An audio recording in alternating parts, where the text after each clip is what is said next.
और इसकी fees only 298 pound है। इसका आंसर भी 3 वीक्स में आ जाता है और साथ साथ आपको इसमें आइल्स की भी कोई रिक्वायरमेंट नहीं और आप अपने डिपेंडेंट्स को भी साथ ला सकते हैं। ऐसे लोग जो यूके में स्टडी वीजा पर आए थे और उनका PSW कंप्लीट होने वाला है तो वो लोग भी इस वीजा के लिए अप्लाई कर सकते हैं। इसमें भी आपको स्पॉन्सरशिप चाहिए होती है, लेकिन इसमें स्पॉन्सरशिप लेना थोड़ा सा आसान होती है और वो आपको कहाँ से मिलेगी वो मैं आपको बताऊंगा। अस्सलाम वालेकुम दोस्तों, उम्मीद करता हूँ आप सब लोग खैरियत से होंगे। मैं एहसन अली। आज जो मेरा टॉपिक है वो है चैरिटी वीजा और इसकी फीस ओनली 298 पाउंड है। इसका आंसर भी 3 वीक्स में आ जाता है और साथ साथ आपको इसमें आइल्स की भी कोई रिक्वायरमेंट नहीं और आप अपने डिपेंडेंट्स को भी साथ ला सकते हैं। ऐसे लोग जो यूके में स्टडी वीजा पर आए थे और उनका PSW कंप्लीट होने वाला है तो वो लोग भी इस वीजा के लिए अप्लाई कर सकते हैं। और स्विच होने का बेनिफिट उनको ये होगा कि उनको 1 साल की एक्सटेंशन मिल जाएगी और दूसरा, अगर वो अपने बीवी बच्चों को अपने कंट्री से बुलाना चाहते हैं तो वो इस वीजा में कन्वर्ट होने के बाद वो अपने डिपेंडेंट या पार्टनर के लिए अप्लाई भी कर सकते हैं। तो इसको कहते हैं चैरिटी वीजा, जैसा मैंने आपको वीडियो के स्टार्ट में ही बता दिया था।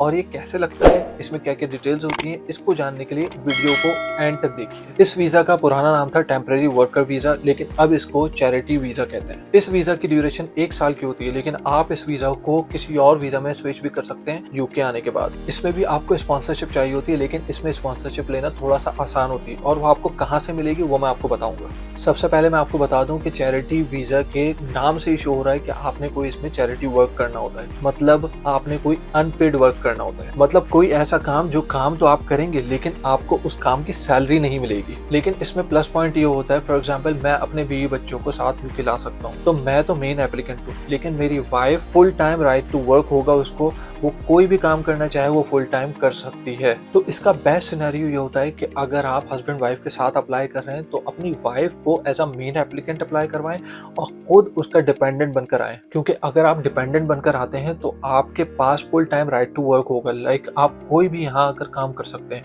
लाइक डिलीवरी कर सकते हैं, सिक्योरिटी की जॉब्स कर सकते हैं या तो कोई बिजनेस भी कर सकते हैं। तो सबसे पहले बात कर लेते हैं इसके एलिजिबिलिटी क्राइटेरिया क्या है, मतलब कौन बंदा इसके लिए अप्लाई कर सकता है। तो सबसे पहले आपके पास कुछ खास डॉक्यूमेंट्स होने चाहिए और उन खास डॉक्यूमेंट में सबसे इंपॉर्टेंट डॉक्यूमेंट है किसी कंपनी का आपके पास स्पॉन्सरशिप लेटर होना चाहिए। और वो कैसे मिलेगा वो इस वीडियो के एंड में डिस्कस करेंगे। और दूसरी रिक्वायरमेंट ये है कि आपको अपनी बैंक स्टेटमेंट शो करनी होगी। ओनली 1270 पाउंड शो करने होंगे 1 मंथ के लिए। और एलिजिबिलिटी में तीसरी रिक्वायरमेंट ये है कि आपकी एज 18 साल से अबव होनी चाहिए और आप इस वीजा के लिए यूके के अंदर रहकर भी अप्लाई कर सकते हैं और अगर आप यूके से बाहर हैं तो भी अप्लाई कर सकते हैं। तो दोस्तों एक बात ध्यान में रखिएगा कि ये वीजा 1 साल के लिए होता है, मतलब आपको 12 मंथ्स के लिए इजाजत मिलती है यूके में आने के लिए, लेकिन 12 मंथ्स के अंदर अंदर रहकर आपको या तो वीजा स्विच करना पड़ता है या तो आपको अपने मुल्क वापस जाना पड़ता है। और इसके जो अप्लाई करने की फीस है वो 298 पाउंड है और इसका डिसीजन कितने दिनों में आता है, मतलब अगर आप यूके के अंदर से अप्लाई करें तो आपको 8 वीक्स में इसका आंसर मिलेगा। अगर आप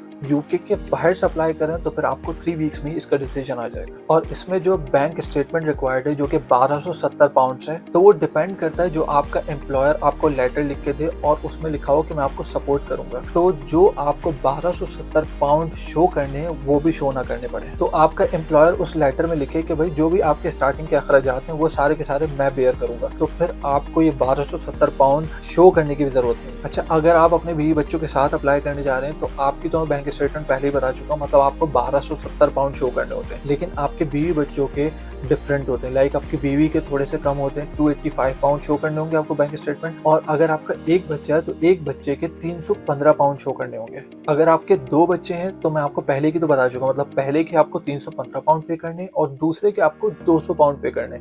अगर आपके 4 बच्चे हैं तो ऐसे ही 200 पाउंड आप ऐड करते चले जाएं, मतलब 200 पाउंड तीसरे बच्चे के, 200 पाउंड चौथे बच्चे के। तो दोस्तों इसमें बैंक स्टेटमेंट की रिक्वायरमेंट भी काफी कम है और साथ साथ मजे की बात ये कि इसमें आइल्स की कोई रिक्वायरमेंट नहीं है। वीजा अप्लाई करते वक्त आपको कौन कौन से डॉक्यूमेंट्स रिक्वायर्ड होते हैं? सबसे पहले तो आपको मैं बता चुका हूँ कि आपको स्पॉन्सरशिप लेटर चाहिए होता है। दूसरा, आपको वैलिड पासपोर्ट होना चाहिए आपका। तीसरा, आपका टीबी टेस्ट होना चाहिए। चौथा, बैंक स्टेटमेंट। तो ये सारे के सारे डॉक्यूमेंट्स आपको रिक्वायर्ड होते हैं। अगर आप अपने बीवी बच्चों के साथ अप्लाई कर रहे हैं तो फिर उनके साथ प्रूफ ऑफ रिलेशनशिप देना होगा, लाइक निकाहनामा, बर्थ सर्टिफिकेट्स, जो भी फैमिली रजिस्ट्रेशन डॉक्यूमेंट्स होते हैं जो नादरा से मिलते हैं, वो आपने सारे डॉक्यूमेंट्स अटैच करने हैं। और अगर आपके कुछ डॉक्यूमेंट्स ऐसे हों जो कि उर्दू में हो या किसी और लैंग्वेज में हो, तो आपको उनकी भी ट्रांसलेशन करा के देनी होती है, लाइक उनकी भी ट्रांसलेशन इंग्लिश में करवा के सबमिट करवाने होते हैं। और जब ये आपको वीजा मिल जाता है तो आपके साथ जो भी डिपेंडेंट है, लाइक हस्बैंड है या वाइफ है, तो उनको कोई भी काम करने की इजाजत होती है पूरी।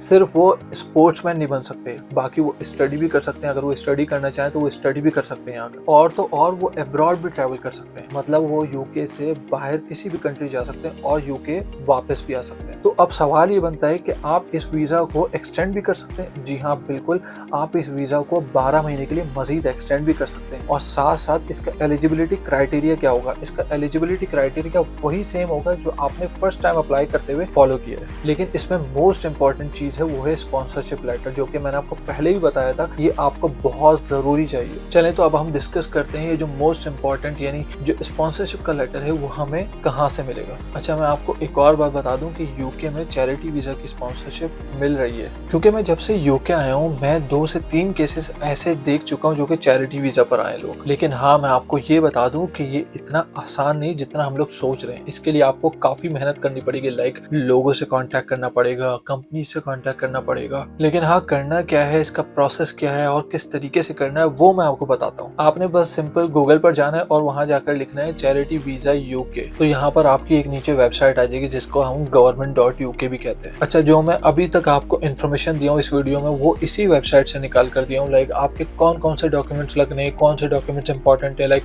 स्पॉन्सरशिप लेटर हो गया या कितना टाइम लगता है, वो सारी की सारी इस वेबसाइट पर मौजूद है। और इस वीजा के लिए अप्लाई करना भी बहुत आसान है। मतलब आप जब इस वेबसाइट पर जाएंगे और चीजें देखेंगे, मतलब कहाँ कहाँ कौन कौन से डॉक्यूमेंट अटैच करने हैं, एलिजिबिलिटी क्राइटेरिया क्या है, तो वो सारी चीजें जो है ना आपको इस वेबसाइट पर मिल जाएंगी। मतलब बहुत आसान है। जब आप इस वेबसाइट पर जाएंगे तो आपको खुद को अंदाजा हो जाएगा कि हाँ, कितना ईजी है ये सब प्रोसेस और आप इजीली यहाँ खुद से अप्लाई कर सकते हैं। तो अब हम आ जाते हैं कि हमें स्पॉन्सरशिप कहाँ से मिलेगी। तो इसके लिए आपको गूगल पर लिखना है UK government register of licensed sponsors for charity. उसके बाद आपके पास एक लिंक आ जाएगा और वो लिंक मैं अपने डिस्क्रिप्शन में डाल दी है। तो डिस्क्रिप्शन में जाके उस लिंक को सिर्फ आपने क्या करना है, क्लिक करना है। क्लिक करने के बाद एक पीडीएफ फाइल खुलेगी, वो पीडीएफ फाइल डाउनलोड कर लें। डाउनलोड करने के बाद उसमें पूरी लिस्ट है उन कंपनीज की जो कि स्पॉन्सरशिप प्रोवाइड करते हैं। लेकिन वो सारी कंपनीज जो कि लिस्ट में है वो डिफरेंट कैटेगरीज के वीजा के ऊपर स्पॉन्सरशिप प्रोवाइड कर रहे हैं। लाइक चैरिटी वीजा पे भी कर रहे हैं, तो स्किल्ड वर्कर वीजा पे भी कर रहे हैं। तो आपने उन कंपनीज को वहां से फाइंड आउट करना है कि कौन सी ऐसी कंपनी है जो कि चैरिटी वीजा की स्पॉन्सरशिप प्रोवाइड कर रही है। फॉर एग्जांपल, अगर 1000 कंपनीज हैं ऐसी उस लिस्ट में कि वो चैरिटी वीजा की स्पॉन्सरशिप प्रोवाइड कर रहे हैं, तो आपने कुछ नहीं तो 700 to 800 कंपनीज में तो अप्लाई करना है डिफरेंट जॉब्स पे। ऐसा नहीं है कि आपने 2-4 कंपनीज में अप्लाई करें और उसके बाद आप बिल्कुल ही बैठ जाएं। तो मैं आपको क्लियर बता दूं कि आप जितनी ज़्यादा से ज़्यादा कंपनीज में अप्लाई करेंगे उतने ज़्यादा चांसेस होंगे आपको वीज़ा मिलने के। अच्छा, मैंने आपको बता दिया है कि चैरिटी जॉब्स किस तरीके से सर्च करनी है। आपने सिर्फ उस कंपनी का नाम उठाना है उस लिस्ट से और वो जाके गूगल पे लिख देना है। जब उसकी वेबसाइट पे जाएंगे तो वेबसाइट पर जाने के बाद आप उसमें सर्च करिए कि चैरिटी जॉब्स हैं या नहीं है। अगर चैरिटी जॉब्स हैं तो उसकी रिक्वायरमेंट क्या है, उसी रिक्वायरमेंट के मुताबिक आपने अपनी सीवी को अपडेट करना है। मतलब ऐसा ना हो कि आपने अपनी सीवी कैसी बनाई हुई है और उनके रिक्वायरमेंट्स कुछ और हैं, तो अपनी सीवी को भी उसी हिसाब से अपडेट कर लिएगा। मतलब आपने अपनी सीवी को उसी तरीके से मॉडिफाई करना है जैसे उन्होंने अपनी रिक्वायरमेंट्स में अपने डिस्क्रिप्शन में लिखा हुआ है। मतलब आपने अपनी सीवी को एक अच्छे तरीके से उनके हिसाब से बना लेना है। और रही बात, मोस्ट इंपॉर्टेंट बात, वो ये कि उन्होंने जितनी भी अपनी वेबसाइट पर चैरिटी की जॉब्स डाली हुई होंगी आपने उन सब पर अप्लाई कर देना है। ऐसा नहीं कि आपने 1-2 पे अप्लाई कर दिया बाकी सब छोड़, आपने हर जॉब पे अप्लाई कर देना है। तो मैं उम्मीद करता हूँ आपके लिए वीडियो बहुत ज़्यादा हेल्पफुल होगी। तो प्लीज़ इस वीडियो को पूरा देखें और जो जो मैंने सारी चीज़ आपको बताई हैं स्टेप बाय स्टेप उसको फॉलो करें। और डिस्क्रिप्शन में जो लिंक का मैंने आपको बताया उस लिंक को नहीं भूलिएगा, वो लाजमी जाइएगा उसमें। उसी में ही आपको सारा जॉब्स के हवाले से पता चलेगा कि चैरिटी वीज़ा की जॉब्स कौन कौन कंपनीज प्रोवाइड कर। ठीक है, चले अब मुझे दीजिए इजाज़त, फिर से मुलाकात होगी एक नई वीडियो के साथ। तब तक के लिए अल्लाह हाफ़िज़।